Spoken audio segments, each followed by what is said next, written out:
How are we doing? Back at the gun! Excellent, nice to see you all. My first poem is about one of the best things in life, which is watching teenagers be sick on the bus. If they're a goth, it's manna from heaven. There but for the grace of Bower House. The beige vomit trail down her fronts, it's vivid against the black of her coat. Night buses are indeed a fantasy world. The spatters on a faux fur collar smiles. Though she is fierce, unrepentant and glorious in her drunkenness, the puke in her hair makes it difficult to commit. The stranger sat next to me must think the same, for she smiles and we both laugh. I stand for my stop and she whispers, "Get home safe." The goth heaves into a newspaper. David Cameron's face looks appalled.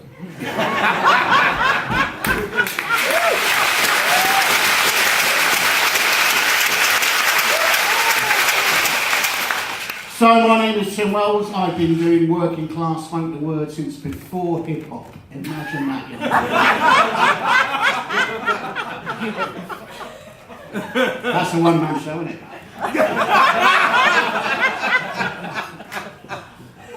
So, this poem, I live in Stanleyton and we've got some lovely middle-class people moving in who don't know how to use a laundrette. And actually, the laundrette's quite exciting. I was in there last week. I texted you. Yeah. In the same trip to the laundrette, a bloke comes in with a wheelbarrow full of his washing, and then Thurston Moore from Sonic Youth came in to collect a service wash. That's cool, alright? This poem is called "The Middle Class in a Laundrette as Pandas at the Zoo." At first they're wide-eyed and insufferably cute. The light is more than expected. Surroundings unfamiliar.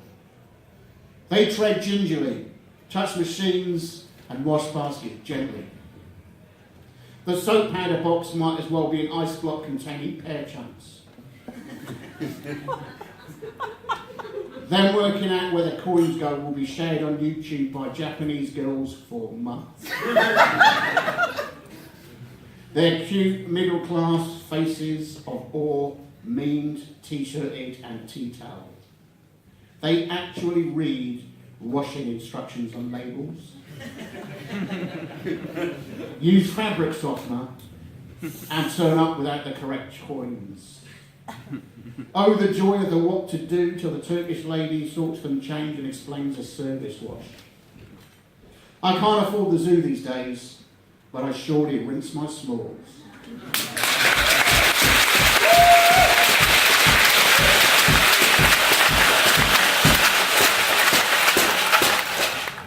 So I'm thinking there's probably not too many parents in the room. I know.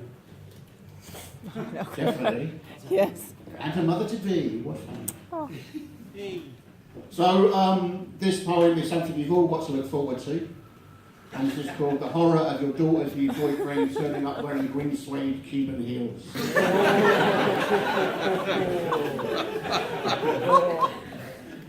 If that's not enough, he's also in an open-necked white shirt wide enough that you see his nipples. It fair cuts a dash. All in all, it's way too Errol Flynn, and much as I like him, I don't want Errol Flynn around 19-year-old girls. Pre-U-tree. My troublesome daughter's friend looks me in the eye, then rolls hers clockwise from a quarter to a half past, and ends peering into his shirt before leaning close and whispering, his nipples are saying, "Love me." I differ and suggest they're rather saying, "I would go out tonight, but I haven't got a stitch to wear it." The conversation is awkward. My face has said it all, but I can see an effort being made. If he's doing that to please the girl, it can't be so bad. Her friends chip in with jokes and stories to help us meet our middle ground.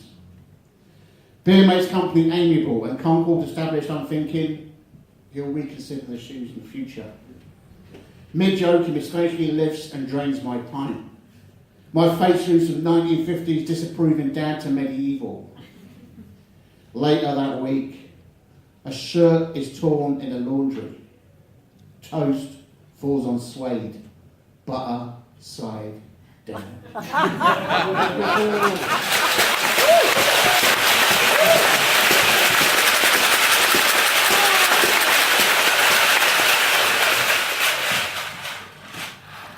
Okay, so this next poem is about two doors up from where I live is a Turkish gambling inn base. It actually became a hipster bar. So if you've ever been to the Question Mark bar in Stoke Newington and got egged, that was me.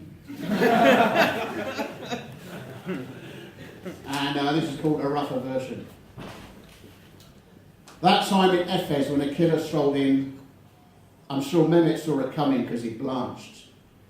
And his eyes moved from the door to the barman, then finally to the man. The gunman walked behind him, still sat in his chair, led slightly back, and then popped him in the head. I thought a skull would burst from a shot, but it was quite the opposite. As Umit said, there never really was much in that head of his. No explosion, no fountain, no split peach. Just a brief spray of blood. I remember Clara smashing ear of a girl at the next table. Just that effusive spurt and then a dribble. He slowly leant to one side and settled. I slept drunk at that self-same table many a time looked deader. The quiet was disturbing. Everyone's first night after hours teetering in the chasm of murder, police, and questions, questions, questions. The assassin held the gun at his side, gave an embarrassed smile and said, "Sorry, so sorry everybody." And with that, he calmly walked the length of the room, up around the pool tables, and was gone into the night. His calm lingered in the room for a few moments. It was only when a chap knocked over a glass as he fumbled for a drink that the first scream erupted. Anyway, that's totally okay. Comedy goes. Anyway, as I told the old Bill, I was in the toilets when it happened.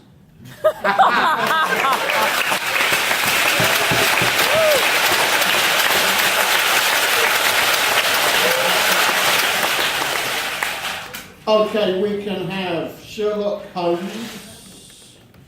We can have dancing. We can have not that one, or we can have punctuation. Which fancy? Dancing. Dancing. Okay. This one actually I don't read this poem very often, but this poem where we go. Here we go. This poem actually is about me and Roddy, who got mentioned earlier. Where are you, Roddy?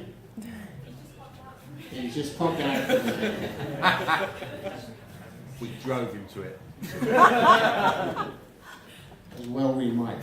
So, me and Roddy were touring in California quite a few years ago. And we ended up doing this quite weird gig in what turned out to be like an old people centre. And no one had told us before we got there. It was quite weird. So this poem is about that, and it's in small type. And this poem is called Madison Time. The best bit about this tour was we got off the plane, and they're like, "Hey, here's your car." We're like, "Well, I don't drive." And Roddy, he's like, "I don't drive." We were fucked. No, he'd been drinking and he sounded Irish. Okay, Madison Time. 3 of us had driven up from Los Angeles. Roddy and myself were at a read. We didn't know it was an old folks' spread till we got there. They weren't ready for the poetry group, and the organiser was somewhat surprised at our relative youth. This was about 10 years ago. Maybe longer.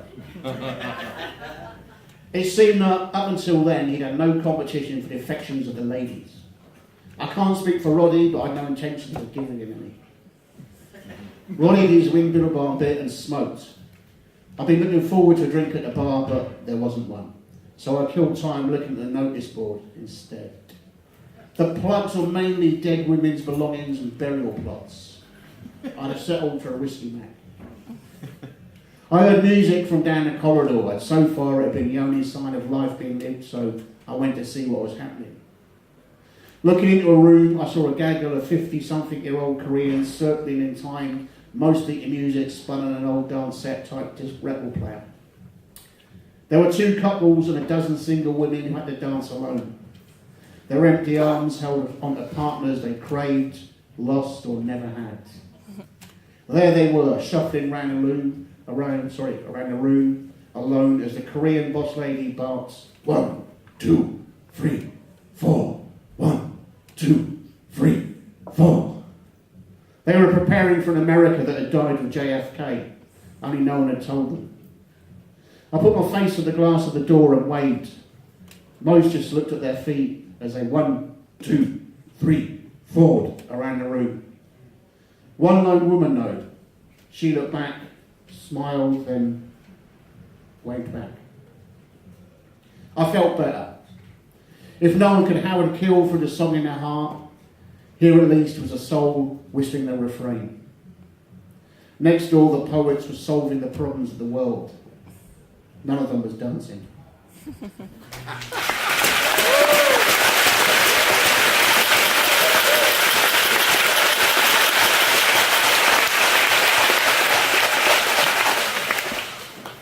So, some of you may be aware that there's been a picket of a hipster coffee shop in Hackney. All was going well until she was interviewed in the press and said, "I've really made an effort not to offend the natives." That's going to drag on for a further 6 months. So this is a poem about my friends, the Toffs. This is called The Daily Grind. It's not that I'm sipping coffee where once costermongers sweet mugs of tea. Things change. We know that. Hope for it even. But that the dreams they had, and I strive for still, that they amount to nothing, as do we. That never changes. The more the tamping, the more bitter the brew. What really bites the cupcake is that even the little we have, the bastards feel entitled to that too.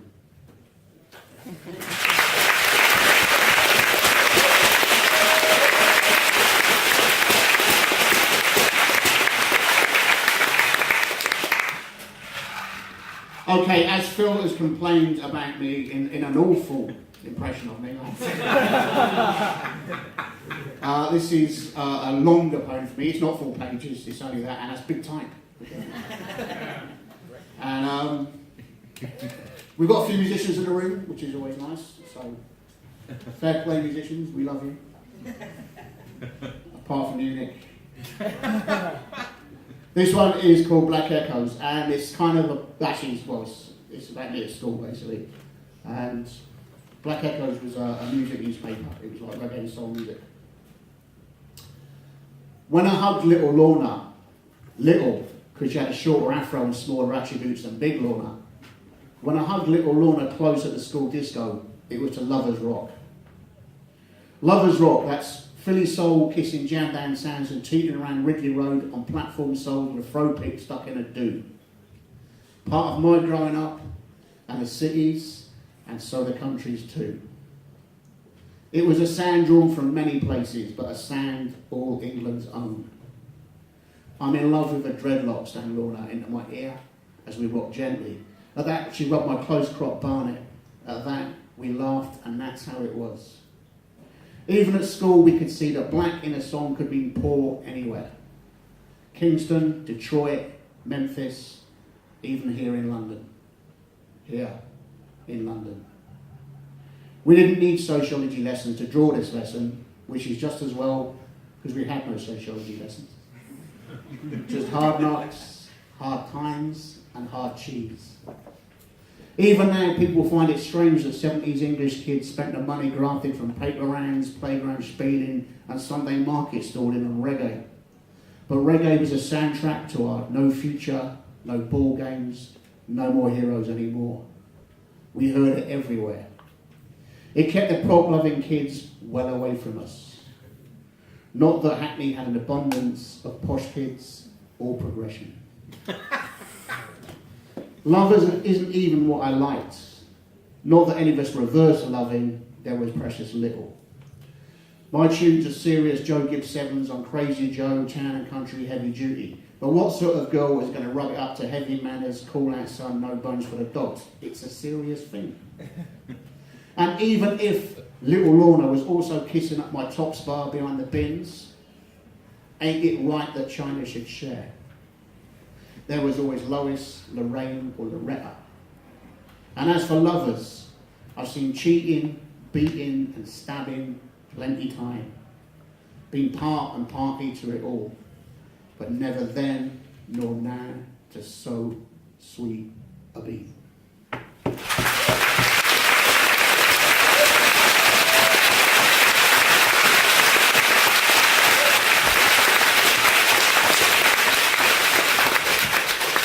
Okay, so do we want something, do we want class hatred or love? How are we feeling? Oh, class hatred. Class hatred. Love. Easy rich. Quite right, so let's do that.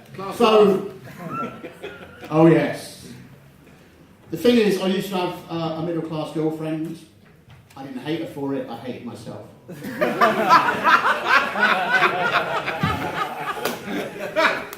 This poem is called Is It True What They Say About the Posh Kids at Uni? That it's full of them. Drugging, drinking, humping, pumping, protesting and feathering and nesting. I heard one girl so public school she's an anarchist, blew a bloke at a Slavov Zizek after party. Right there, she didn't care. But don't fret.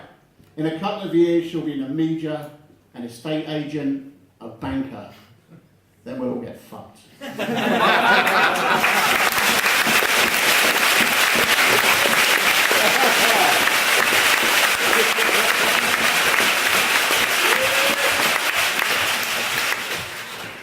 Okay, so you have been awesome.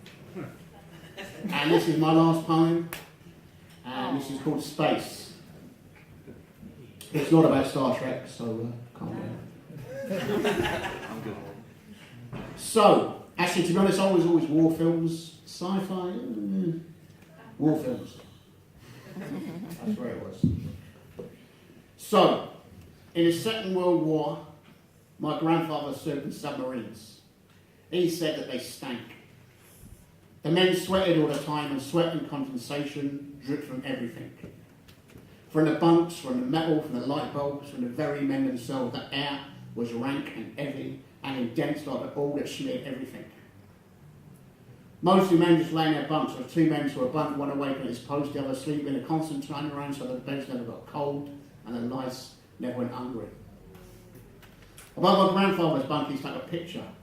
It was a picture of himself standing alone, arms outstretched, head back, blowing a kiss at the sky. He looked tiny. He was in a field, alone, with mountains behind him and the blue sky spread out like an ocean. My grandfather would lie back and put himself between his distant horizon as he once stood. The other men had pictures of wives, girlfriends, lovers, pin-ups. But my grandmother sent this particular photograph to my grandfather. And it was this, he told me, that made him realise what a rare woman she was. Sorry, I'm so sorry.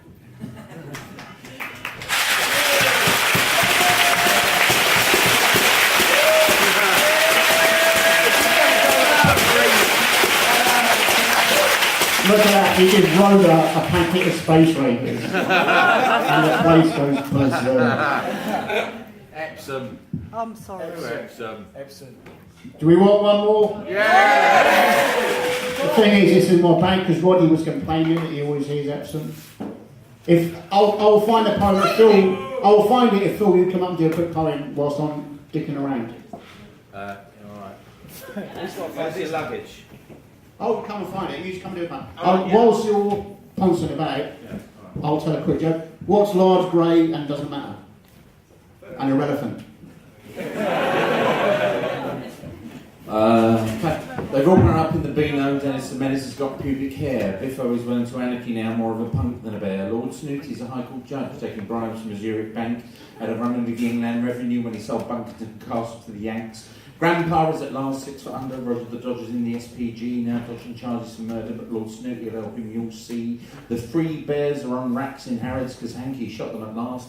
And teacher got thrown out of Bash Street for being too pissed when in class. Millie the Minx is a feminist now in London, North West 3, PC Plod Rain Beano Town Council. Now the Bash Street Dogs are in Battersea. Ball Boy changed his name to Rent Boy. Piccadilly was where he wound up. But Beano Town United are doing fine without him in the European Cup. Babyface Finlayson's in South America with 7 million quid in news bills, and the nibblers they nibble no more because Porky called in Rent-a-Kill. Billy Whiz eventually ran out of uppers. Now he works for the DHSS, and our hero Ugly Plug changed his name to Gary Bushell and got a job in the popular press.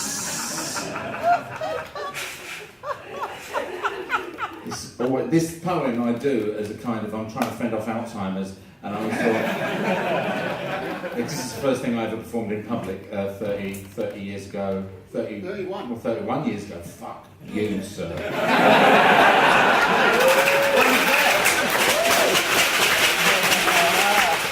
I was going to say, oh, Little Plum is a Redskin campaigner. Bash Street kids are on YTS. Softy Waters a Lyceum bouncer, and Nash has been sent to the vets. They've all grown up in the Beano. What are we going to do now? They've all grown up in the Beano, just like me and you. Boom. See what?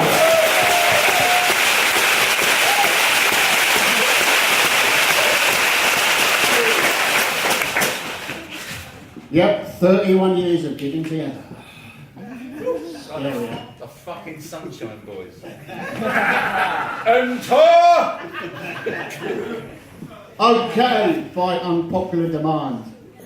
This is for anyone in the room who's from the home counties.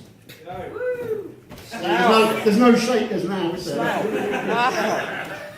Okay, one person from Slough. This is London, right? You're all from the fucking home counties, aren't you?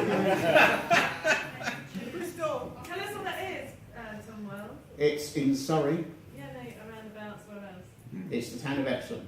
You're not from there, are you? Know where you're from. But thank you. That's all right. So, I love the geography lessons. Anyway, I digress. Let's go. Epsom. Let me tell you about Epsom. The first time I met the parents of my girlfriend Alexis, they'd got an extra posh accents to impress. They were sweet, and so was the tea, and already far posher than me. It only took one hello, lovely from me to realise that they'd overinvested. But by then they couldn't back down. Alexis whispered that they weren't normally that posh, and all she told about me was that I was lovely, but they knew that I knew that they knew that I knew that they knew that I knew that they knew that I knew that they knew. Epsom. Let me tell you about Epsom. Big men pick up rubbish bags with their pinky fingers daintily extended. John Nettles is the law, and the Starlings sing, "You're beautiful, you're beautiful," in Epsom. Let me tell you about Epsom.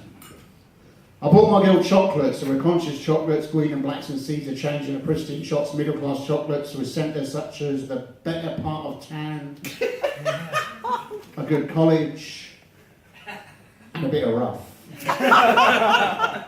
In Epsom. Let me tell you about Epsom. There are no coincidences, but sometimes the pattern is more obvious. In Epsom. Let me tell you about Epsom. Alexis had a Porsche, not red, darling, scarlet. She'd motor at Marks and Spencer to the Downs and the country pubs for lunch. On our first outing, she squeezed me in and sped off in a polite cough of dust. A few miles on, she remarked worriedly that the car seemed to be dragging to the left.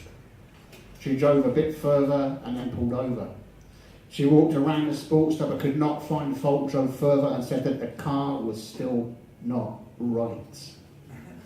I asked her how many other flat blokes she'd had in there before. I got the train back from Epsom. Let me tell you about Epsom.